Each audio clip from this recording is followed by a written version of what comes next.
47 minutes. Not 45 to make it sound shorter, and not 50 to make it seem more generous. Exactly 47 minutes. That oddly precise number may be one of the biggest clues in this story because details that specific are rarely accidental. Long before anyone reportedly spoke inside that room, the clock itself may have been sending a message. Six is reporting that Meghan Markle felt humiliated on Prince Harry's most recent UK trip and that the trip turned into a nightmare, forcing Markle and her children to return home to California earlier than they had hoped. To be seen on the arm of a loser. I think that this trip was a reality check. Harry has spent years insisting he can be half in and half out of the monarch. But 47 minutes is not a reconciliation. It's not a get together, we're so thrilled to see you. Other point to make is Harry and Meghan were kept waiting, encircling Highgrove for some considerable length of time, not even sure that the meeting was going to take place. Once you notice it, the entire meeting starts to look very different. The biggest stories don't always come from dramatic speeches or shocking headlines. More often, they reveal themselves through small details most people overlook. Timing, scheduling, and tiny decisions can sometimes say more than carefully prepared statements. That's why those 47 minutes deserve a much closer look. Before looking at what reportedly happened at Highgrove, it's important to understand what led up to that meeting.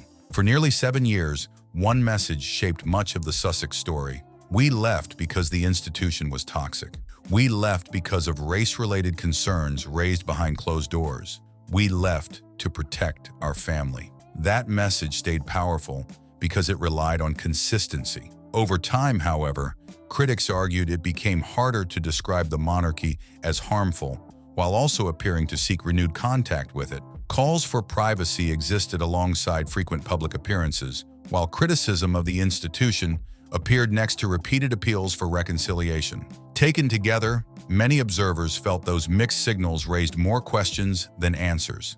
It was discovering that the privilege of royalty, doesn't automatically survive after you quit your job. It doesn't. And that was, I thought, the reaction. It wasn't hostility. It wasn't hate from the British public. It was just disinterest, which I think they probably despise more than anything. By early summer, the pressure reportedly became difficult to ignore. The Netflix partnership had ended. Spotify was gone. Reports suggested fashion brands were showing less interest than before. Then came the Daily Mail court case, where the judge stated he did not find key parts of the evidence credible. Those events sparked even more public discussion. According to reports, that combination of setbacks may have led to a different approach. I need the king. I need the institution to say, publicly or privately, that I still belong somewhere inside it. Whether that interpretation is accurate can't be confirmed, but many observers focused on something else. They argued there was little sign of real self-reflection. Critics believed the palace was still expected to make the first move rather than the responsibility being shared. Repairing a damaged relationship usually begins with humility. Most people listen first before expecting trust to return. Critics argue that step never fully happened here, helping explain why this meeting attracted so much attention. After 7 years, many commentators saw this as more than a family visit. They viewed it as a test of whether one long-running public narrative could stand up against direct contact with an institution that had rarely responded publicly. Meghan and Harry are simply not good for anyone, really, apart from themselves now. They are a couple that are in a rapid decline. I mean, as I said, the Emmy thing will not change anything. It won't matter what they're doing because ultimately everybody's now seen the act. Now let's look at what reportedly happened because the structure of the meeting tells its own story. Almost no one reportedly knew the visit was taking place until only hours beforehand. To many observers, that seemed to send a clear message. You don't control the terms here. We do. Reports also suggested hopes of negotiating certain details never became reality. First came the drive. Reports claimed the vehicle circled Highgrove before the meeting officially began. That may have been routine security, but many commentators still found the image striking. For someone often associated with carefully managing public narratives, waiting outside on someone else's schedule looked meaningful to many observers. Second, Harry reportedly entered the residence alone. The couple did not reportedly walk inside together. Many observers interpreted the moment as, "We'll speak with him.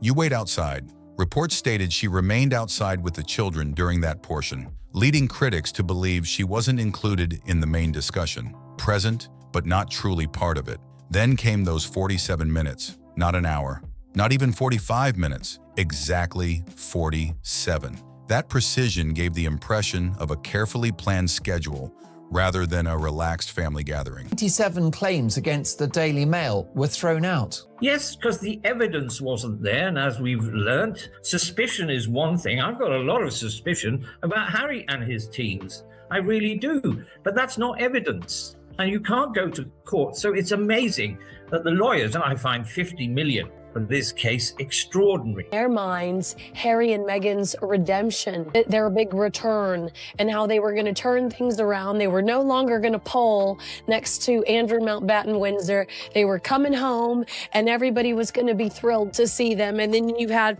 Chris Shipp and Alison Hammond and all those regular characters elevating this myth. But unfortunately for Meghan, everything just blew up. Reports described no shared meal, no family photographs, and no casual setting. According to insiders, official protocol was reportedly followed from beginning to end.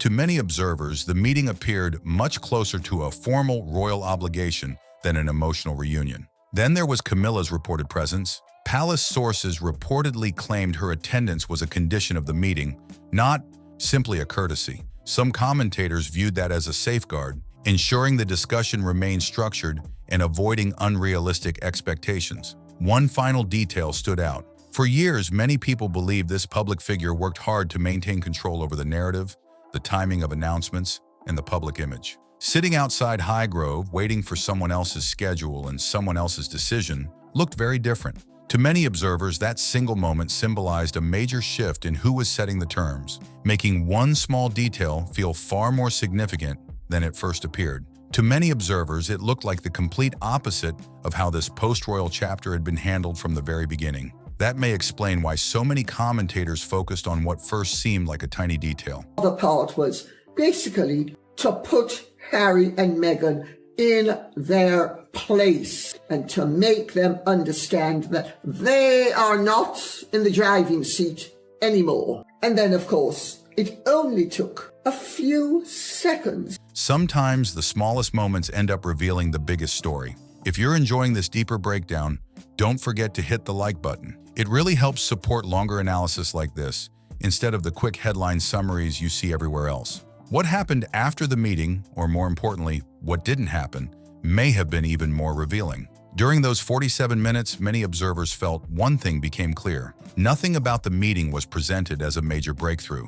There was no photo opportunity, no public celebration, and nothing that suggested a dramatic reconciliation. Several commentators summed it up this way: "We'll meet once, but the bigger picture doesn't change." From their perspective, the institution remained exactly where it had been, and so did the distance between both sides. When the meeting ended, there were no pictures of warm embraces, no social media posts, and no public display to mark the occasion. That silence stood out to many people. It made the meeting appear more formal than symbolic. To some observers, it looked less like rebuilding a relationship and more like completing an obligation. After years of public tension, many believed trust couldn't be restored in a single conversation. Most people understand how rebuilding a relationship usually works. You don't begin by making demands. You listen first, appreciate the opportunity, and rebuild trust step by step. Critics argued that acknowledging the palace's position would also have required recognizing personal mistakes, and they believe that moment never fully arrived. Royal meetings rarely become major public events, yet this one attracted huge attention. Many commentators believed there may have been hope that even one photograph with the king could shift the public conversation toward reconciliation. Instead, that picture never appeared, and for many observers, its absence became one of the biggest stories. No image from the meeting was ever released. Many commentators argued that wasn't only about protecting privacy. They believed it also kept the meeting strictly formal and prevented people from reading more into it than what was reportedly discussed behind closed doors. Without a photo, there was no visual proof that anything had fundamentally changed. For many observers, that carried real weight. No photograph meant no chance to shape the narrative afterward. No joint appearance meant there was no public signal that relationships inside the family had dramatically improved. Without visible support from the royal family,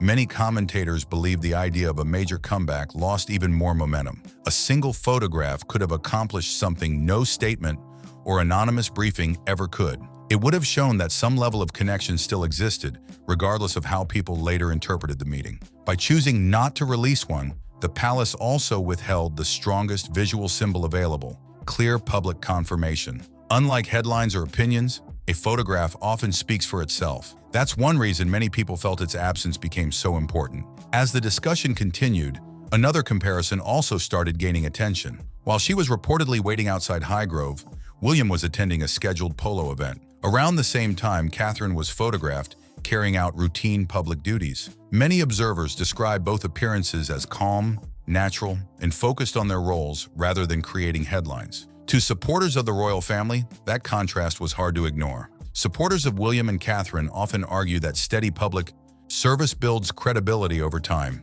Critics claimed she never fully recognized why that difference mattered. In their view, when events didn't unfold as expected, the focus appeared to remain on finding a better strategy rather than rethinking the overall approach. That led many commentators to ask another question. What if the biggest challenge wasn't the situation itself, but the response to it? Instead of saying, "Maybe I'm wrong, maybe I need to change," critics argued the focus stayed on finding the next opportunity, the next message, or the next moment that could reshape public opinion. To many observers, that mindset explained far more than any single headline. Many commentators also repeated one idea throughout this story: difficult moments don't create character, they reveal it. From their perspective, the 47-minute meeting suggested a stronger focus on strategy than sincerity. They believed it appeared more about managing public perception than rebuilding trust, though others may see the situation differently. Royal commentators also argued the palace's approach was about setting boundaries rather than delivering punishment. As they interpreted it, the message was simple: your role has not changed.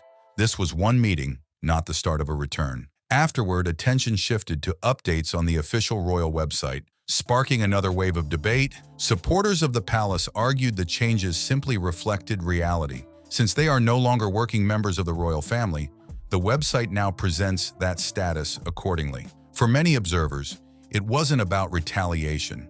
It was about making the official record match the current situation. Critics argue she chose a different path, continuing public appearances and challenging the narrative instead of quietly stepping away. From that perspective, the institution simply carried on as it always has. Many observers saw that as a reminder that long-established institutions often continue regardless of which individuals come and go. Because so much of her public identity had been connected to the royal family, some commentators believed the updates to the official royal website carried more symbolic meaning than a simple administrative change. To them, it reflected a quiet decision to move forward without restoring what had existed before. At the same time, it's important to recognize another side of the story. Even receiving a Daytime Emmy nomination is a genuine achievement that many people in television never experience. The criticism wasn't really about the nomination itself. Instead, many commentators argued it was about the timing. They believed a real accomplishment was being celebrated while much larger professional setbacks were unfolding in the background. Context can completely change how an achievement is viewed. During that same period, the court loss continued fueling public discussion about legal costs, possible appeals, and financial pressure. Reports also pointed to ongoing expenses, including security, property costs, and maintaining a large household. With both the Netflix and Spotify partnerships having ended, many observers began asking questions about long-term income. Some financial analysts even suggested there could be growing pressure in the coming years if spending remained high without major new revenue, though those estimates remain speculative. The order of events also caught people's attention. First came the court loss, then discussion shifted to the royal website updates, followed by news of the Daytime Emmy nomination. Critics argued the public attention surrounding the nomination appeared larger than the achievement itself, especially when viewed alongside other developments taking place at the same time. Around that period, reports also claimed Netflix would not continue the show. Critics pointed to what they viewed as a broader pattern instead of focusing on any single event. They referenced reports about fashion partnerships, with projects that reportedly never moved forward, unnamed sources describing professional disagreements, and publications said to be stepping back from future collaborations. Taken together, many commentators questioned whether these were isolated incidents or signs of a larger pattern across multiple industries. One point kept coming up. Critics argued that when something didn't go as planned, the response rarely appeared to be, what could have been done differently? Instead, they believed the focus stayed on defending the original strategy and finding a stronger way to present it. Whether that's fair is open to debate, but it became a common theme among commentators following the story. Looking ahead, some royal experts have speculated about possible administrative updates regarding former working royals, and separately, whether title questions could ever become part of the conversation. However, any changes would depend on legal and constitutional processes, and most observers believe such developments are unlikely anytime soon. As for the marriage, it's important to separate facts from speculation. Some commentators believe ongoing financial and public pressure could eventually create additional strain, but there is no confirmation that this will happen. For now, those claims remain opinions rather than established facts. There's also a bigger lesson that many people believe explains why institutions often outlast public controversies. An individual, no matter how famous, usually depends on a public reputation that can shift after one court ruling, one major headline, or one unexpected setback. A centuries-old institution works differently. It doesn't have to win every news cycle because it measures success over decades, not days. Many observers believe that difference in perspective explains more than any single meeting ever could. Royal commentators also note that the palace rarely seemed interested in fighting every public battle. Instead of responding to every accusation or headline, it largely continued with its normal routine. In the same way, William and Catherine continued carrying out public duties, allowing their work to speak louder than constant public debate. Supporters argue that consistency, rather than headlines, has been their strongest message. For many observers, those 47 minutes at Highgrove were never just a family meeting. They became a symbol of how an institution handles pressure without dramatic speeches, lengthy explanations, or major public displays. Through all the headlines, one detail kept standing out: 47 minutes, not 45, not 50, exactly 47. Whether that timing carried a deeper meaning or was simply a carefully planned schedule is something people will continue debating. Sometimes the most revealing part of a meeting isn't what was reportedly said behind closed doors. Sometimes it's how long the door stayed open and who was setting the timetable from the very beginning. Now it's your turn. Do you think those 47 minutes really sent a message, or are people reading too much into them? Drop your thoughts in the comments below. I'd love to hear what you think. If you enjoyed this breakdown, make sure to like, subscribe, and share this video with anyone who loves following royal stories. And don't forget to turn on notifications so you never miss our next deep dive. Thanks for watching, and I'll see you in the next one.